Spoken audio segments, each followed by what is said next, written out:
What is up, comic community, and welcome to the Legion of Comics. I'm Mark, and I'm back with another new Comic Book Day video for February 17th, 2021. There's a lot of great stuff coming out, so let's check it out right after this.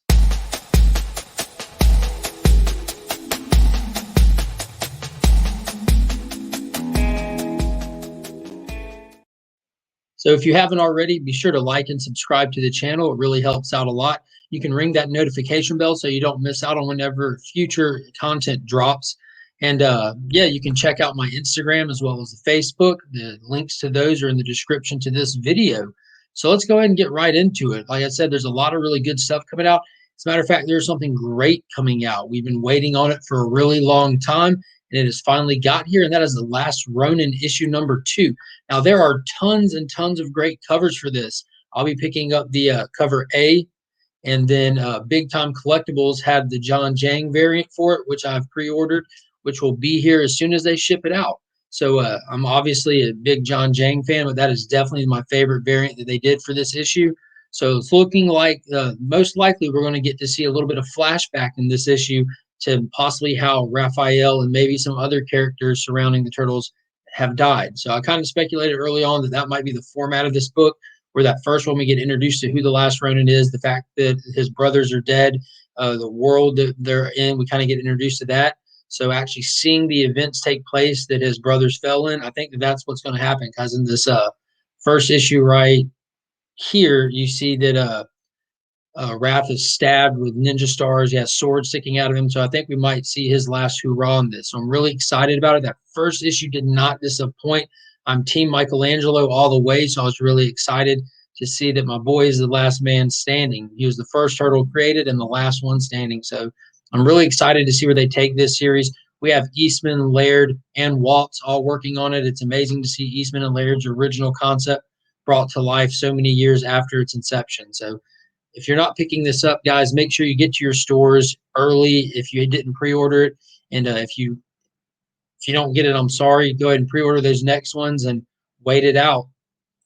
Next up, we're going to check out some of the DC titles. Future State is chugging right along. It's getting better and better as we go. We've seen a few of the titles end on the short story arcs they're doing, and I was kind of worried that they would flop out, but they haven't so far. And this will be the final issue of the next Batman, and this is being written by John Ridley, the same guy who's doing the other history of the DC universe. He's done pretty good on it. This story taking place a couple of years before the Dark Detective story kind of just feels like an introduction story, just something to get us used to the world and the characters and give it some depth and kind of give us the importance of what's going on with the Magistrate and Peacekeeper 1, because we already know that that Dark Detective book is where it's all going to go down. We have Tim Fox, also known as Jace. That Batman is met up with Bruce Wayne now. They're cohorting together, and we're going to see how this all plays out. And as these titles wrap up, I'm going to miss them, man. I really am. I wasn't necessarily expecting too much out of Future State, but they did not disappoint at all. Some of the titles obviously were stronger than others. Some speak to other people more than others, but this next Batman book has been beautifully drawn. It's been decent story, and I'm excited to see how it plays overall with the whole Magistrate storyline. And this is an oversized book. We have the second part and the conclusion to the Gotham City Sirens short here, as well as I don't remember the other one, and I can't see it. Oh well, but there's a secondary story in there as well. I wasn't a big fan of the Gotham City Sirens, and I think it's the Batgirl storyline, and I wasn't a huge fan of that one. Those are some of the weaker backup stories that they've done. The Gotham City Sirens didn't even feel like it fit into the actual Future State universe, but the Batgirls one seemed like a kind of a filler story inside of a filler story, just to get to the point that we're after Barbara Gordon. She's being held against her will, and they want her back. So maybe this one will amp up and pick up some action. That first one just really lacked in that department. Next from Future State, we have Nightwing #2 from Andrew Constant. Now, this one did not let down. This was wild. Dick Grayson seems to be a one-man army, and Tim Fox actually comes to him for help. And Dick, being ever prepared, just like his mentor before him, kind of had the bad guys coming to him, and he kind of knew that Tim Fox was on the way. He saw it coming, was prepared for it. So he kind of inadvertently threw Tim into his own battle against some of the Magistrate people. And I'm excited to see where this plays out. He's also appearing in the Teen Titans story. So I'd like to see how this story arc might have affected him moving forward into those later years where Teen Titans take place. Because a lot of these stories, just kind of fitting the puzzle pieces together of how they play into each other, has been the best part of Future State. So next we have probably the best illustrated story from the Future State line, and that's Immortal Wonder Woman #2. And we have Michael Conrad writing this one. It takes place at the literal end of time, and we see that there is something coming that's wiping out the universe. It's just undoing it. It's already taken out Apocalypse. Darkseid left and left all his children just to die, and he came to Earth in a ball of fire in the middle of a fisticuffs with Old Man Superman. We see Wonder Woman's Amazonian sisters just fall at the hand of Darkseid like it was nothing. We see Swamp Thing, who's planted himself as a tree on a dying Earth in Themyscira, give his essence to Diana so that she might be more powerful to fight Darkseid. So I'm kind of curious if Darkseid's even going to try to fight them. He's not the real threat going on in this story. We have this cosmic undoing happening. So I think that Superman might have inadvertently started a fight with somebody who wasn't trying to fight him for once. I mean, you see Darkseid, you assume he's coming for that, but he was kind of just getting out of the way. So let's see if we actually, for the first time, see Superman, Wonder Woman, and Darkseid team up against this undoing, or if it's just going to be every man for himself. Either way, it's a gorgeous book. It's a really interesting title. If you didn't pick up that #1, go back and grab it. Look at the dynamic of the conversation in the beginning with Wonder Woman and what remains of Bruce Wayne's legacy. It was really, really good.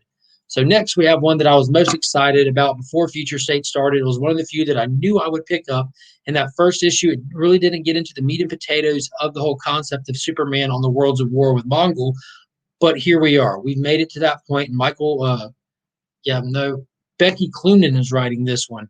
And it's got bonus stories in it with Mr. Miracle, the Midnighter, as well as the new Black Racer. But that last one was a big introduction to what was going on. These backup stories definitely built on the world going on around Superman. How Clark got to War World, we don't know. Does he have all his powers? We don't know. Is he ready to fight? Yes, we do know that, and it's about to go down because he squared up and he was ready to go in that last issue. And we've got enough of the concept in it. Now it's just time to tear it all down. So I'm really looking forward to this. He hasn't been home in a long time. Nobody knows where he is. They all think he's dead. So it's going to be really cool to see if they bring this back to Earth at all, or they just leave him out in space. But I'm really excited for this. That's an amazing cover. I'm definitely going to be picking it up. And next on the list, we have Catwoman #2 by Ram V. So this is probably my favorite writer out of Future State so far. I wasn't very familiar with him. I know that he was writing Catwoman before Future State, but he picked up the Swamp Thing title as well as the Justice League title and continued Catwoman for Future State. Each one of those have been amazing. Swamp Thing, hands down, might have been the best 2-issue story arc I've read in I don't know how long. The Justice League book was really fun. It was classic style Justice League with a great new cast of characters, but the backup Justice League Dark story was absolutely amazing. And then Catwoman #1 was a total sleeper hit. I thought it was going to be filler that I just had to push through, but no. This dude knows how to write. His pacing, his tone, the dynamic of his stories were awesome. They're beautifully illustrated, and it was actually a book that mattered in the concept of Future State. That's where we found out that Bruce Wayne is alive and he's not dead for certain outside of the Dark Detective titles, where the other characters that are involved with the Bat family are trying to get him and get him back in the fight. They need his help. So that last one was amazing. I'm not expecting anything less from this. Onomatopoeia was just an I don't know, not even a D-list villain. He's a lower grade than that. But they made him absolute awesome character in that last one. So I'm excited to see what they do in this next issue and how they're going to bring it all together and where Bruce is going to go from here. Because we've kind of been piecing together all the gaps in timeline from the beginning of Future State to him reemerging as the Dark Detective. And if you haven't been getting all of them, go back and watch some of my previous videos. I talk about all this stuff, trying to keep you guys up to speed with it. Next, we have Shazam issue #2 from Tim Sheridan. That last issue was nuts, absolutely nuts. This one's loosely tied into the Teen Titans, which was loosely tied into the Flash. It seems like there's a whole bigger evil going on. So we have the Riders of the Apocalypse tearing up Wally West's universe with the Flash and everything that bled into the Teen Titan stuff that bleeds into this. So this is a lot of fallout from what happened with the fall of Titan's Tower in the Teen Titan book. So we're seeing that at the end of the first issue, Billy separated himself from Captain Marvel or Shazam, and he kept himself in hell and sent Shazam back to Earth. And he stayed in hell because his innocence is able to help secure the doors in hell to keep a villain down there. So what it's looking like, it's a twisted evil version of Raven from the cover of this. If that's the case, not sure, but we just know that Captain Marvel is not himself without Billy. He has no moral compass. So we're dealing with two different problems in two different places. And are they going to be reemerged in future state? I don't know. All I know is this was a must pick up. The artwork was fantastic. It went in a total different direction than I had ever expected. And that breath of fresh air was awesome on that title. So that was it for the future state titles coming out. But also in my pull box this week from DC Comics, I'll have Batman Catwoman issue number 3 from Tom King. Now, this is one that I really have been enjoying. Tom King is not for everybody. He has a very specific style of writing. If you're looking for a quick, light-hearted read, this is not it. This takes you some time to get through, takes some detail of looking at it, and piecing together his puzzle, because he writes these things kind of broken down in pieces, and as we go, we just put it all together with the characters inside the book. That being said, I enjoy doing that. Not with every one of my titles, but this has been fun. This one's been fun. Strange Adventures has been fun. Mr. Miracle was fun. That was really the first book of his that I got that I just absolutely loved. The Rorschach book he's on has been really good, but having some more familiar characters in that same vein of writing, I'm really enjoying. I like that we have the Phantasm in here. That was one of the best Batman movies ever made. So seeing those, this kind of takes place on 3 different time eras. We get the what we can only call the present, where the Phantasm events are happening with the murders and everything. We get a little bit of backstory on Batman and Catwoman just to see the dynamic of their relationship, when we assumed after he ended his run that they were going to be getting married, that they were an item. But we see all this distrust building and Catwoman doing a lot of stuff behind his back. And then we see a future where Catwoman's old and she just murdered the Joker in the last issue because she holds him responsible for the death of Bruce Wayne. So again, we have another Bat title where the death of Bruce Wayne is up in the air, but we'll see how it plays out. I don't know if I suspect that he's dead or not, but they are really old in that, so who knows? But all I know is if you like Tom King, this is a must pick up. If you don't like Tom King, I can't necessarily recommend this one to you, because it's definitely very Tom King. So also in my pull box this week, coming from Marvel Comics, another big book, and that's going to be King in Black issue number 4 from Donny Cates. So that last issue, we see that Thor is down, not out. We see the Silver Surfer is about to come and punch through that impenetrable symbiote field around the Earth, and they're talking about the God of Light showing up to be Null's equal and opposite. So beyond that, who knows what's going to happen? Who's going to be the God of Light? I don't know. Who do you think it is? Leave a comment. It's pretty straightforward for that one. And then next from Marvel Comics, we have Iron Man issue number 6 from Chris Cantwell, with beautiful covers, as always, from the legendary Alex Ross. Now, this is one that I keep saying every time it pops up that I think I'm going to pull this one off my pull list. I don't necessarily need it in the PC. If I wanted to continue to read it, I could do it digitally, but these covers are gorgeous, and they still haven't wrapped up this first story arc.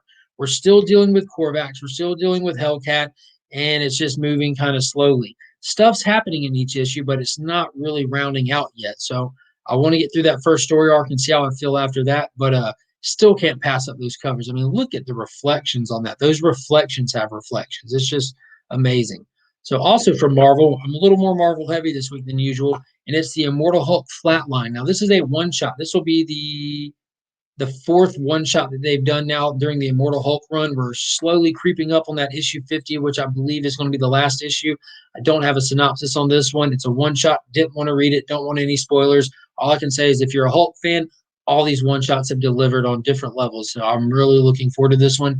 There is a Bennett variant for this. There's not an Alex Ross cover for it. I do kind of get bummed out that they don't do Ross covers for the one-shots. I have all the Ross covers for the entire series so far, even the Comic-Con exclusives and the variants that they did for issue 15. But I'm really looking forward to this. As always, with anything Hulk coming out, I'm there. And then finally, no, not finally, but from the indie department, we have Power Rangers number 4. So this one follows the Omega team, where Mighty Morphin 2 weeks ago follows the original Mighty Morphin team. So these guys are with Lord Draken. They're out in space. They're trying to go fight the this villain, or this cosmic villain and cosmic threat called the Imperial, trying to meet them head on before they can take out another planet and just destroy another entire civilization of people. And they're not having very much luck with the team dynamic here. You have the 3 Rangers, Lord Draken, and their trusty assistant X1 or 11 if it's Roman numerals. I don't know.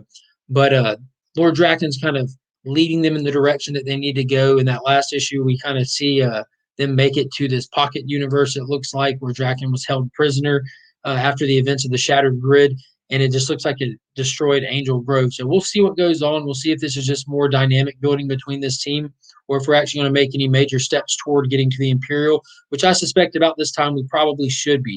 So I'm looking forward to that. I'm ready to see them face off with the Imperial on their first battle, because I'm sure it's not going to go well. And then finally, in my pool box this week from Aftershock Comics, we have We Live issue number 5 from the Miranda brothers. Now, this is probably one of the best indie titles out there on the market right now. I've heard plenty of other people that are on YouTube talking about it as well, but I haven't really talked to too many people outside of that are on this title. But dude, it is insanely good. It is wild. In that last issue, we found out that the kids that have these bracelets on them that allows them passage onto the ships that get off the Earth before it's destroyed, that are kind of linked to them on their DNA level. Humans, the adults, have figured out how to get them off and trick them into using them themselves. So when we thought that we made it to the point where we can breathe and these kids are going to be safe, and they said their goodbyes to each other because some of the kids have the bracelets, some don't. They get separated, then find out that they're just being taken off to be killed to get their bracelets. So this book has taken a wild turn every issue. You never see it coming. So I'm excited where they're going to go with this. Little buddy on the cover there had his animal companion that pretty much sacrificed himself so he can get away in that last issue, but he didn't leave. He ran back into danger head on to go try to save his companion, which I don't think he was able to, and I'm not even sure if he's going to be alive. So he's already got one robotic arm. We'll see if he ends up with any more robotic limbs after this. I'm really excited. Check that title out if you haven't. It is a mature read. It is not lighthearted. It is a rough book, but it's still very, very amazing. The Miranda brothers are really onto something with We Live. So that's all I have guaranteed in my pool box for certain. As always, I might end up with more than that. Who knows? But there are some other great titles I do want to point out. So if you're following the King in Black stuff, we do have the next issue of Thor by Donny Cates. That's issue 12. And if you read King in Black 4, you saw that it didn't really line up with what was going on with Thor. So I'm kind of curious to see if Thor is going to be catching up with the events of King in Black or what. But either way, this praise story has been really good from what I've heard. I haven't really done much but just follow the synopsis of it. And then for the King in Black tie-ins, we have Miles Morales Spider-Man number 23 coming out, as well as Savage Avengers 18 and Planet of the Symbiotes number 2. And a couple indie titles I want to point out. We have Ha Ha issue number 2, which was a big book with number 1. It sold out like gangbusters everywhere, and it was just a real hype book. I'm not sure how good the actual read was, or if it was just a spec book, but that first one really went. It's from the same creators that do Ice Cream Man. So yeah, and then Dynamite issue number 5, the Dynamite Comics version of Deceased or Marvel Zombies. So a little bit of the horror genre going on there, and that is not by any stretch of the imagination all the good stuff that's going to be coming out this coming week. So be sure to double check your shelves as always. Make sure there wasn't anything I missed. I don't want to be blamed for you missing out on something awesome. So get out there to your local comic shops the best you can. Support those guys. They're out there working hard to make sure that we have this content. And if you want to know what my number 1 top pick for this week is, be sure to go over to the Comic Vets channel, give him a subscribe, and ring that notification bell, because this Sunday he'll be dropping the hot picks video for himself and myself. We do a collab video every week, and it goes up on his channel, so you know what his number 1 pick for the week is as well as mine. And you don't know why we might pick what we do. It could be for spec, it could be for story, it could be for art. You never know. But go over there, give him a subscribe, let him know in the comments that we are Legion, and look forward to that video. And as always, I want to thank the Augusta Book Exchange. Paul and Don over there are amazing. They're the keepers of my comics, the guardians of my pool box. They always make sure that it's full with everything that I was looking for, and it's in great condition. I really appreciate those guys, and you can find them on Facebook. So, guys, that's what's coming out this week that I have in my pool box, and some other stuff to look forward to. What are you looking forward to? Leave a comment below. Let me know if I missed anything you think I should be reading. Let me know what you think about my pool list. If it's a strong pool list, if there's just something that I should be dropping and you don't know why I'm reading it, let's talk about it. And be sure to check out at Week's End. It'll be coming up tomorrow, Sunday, my weekly spoiler-filled look back at comics and more. So come join in on the chat. Come talk this stuff up. We really look forward to the discussion more than anything. And as always, guys, I'm Mark, but we are Legion.